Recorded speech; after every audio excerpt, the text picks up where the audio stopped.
Democratic transition is not possible given the current situation of the Venezuelan state.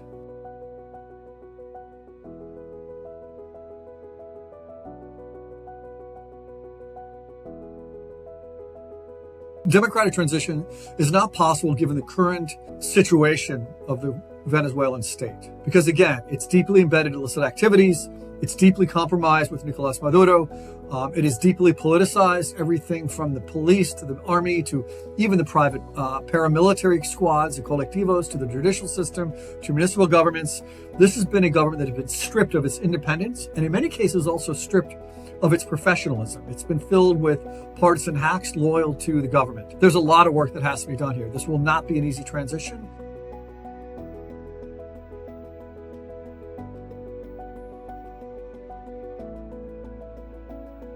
I think it's understandable. Delcy Rodriguez is by no means part of the solution in terms of the long term. She is complicit in the Maduro government's crimes against humanity. She's complicit, at least in where being aware of and knowledgeable of the illegal activities that the government has been taking part of. But she is also a civilian.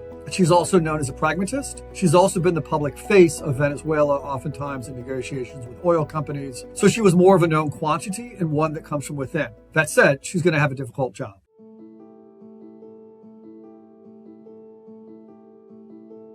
Well, actually in 2023, when she won the primaries with over 90% of the vote, but then was prohibited from running, she did the very courageous and selfless thing of campaigning on behalf of a standing candidate, Edmundo Gonzalez, going across the entire country, going to every possible town and city when she wasn't allowed to fly because the Maduro government wouldn't allow her. And that's really her strength. And I think she understands she needs to get back to Venezuela.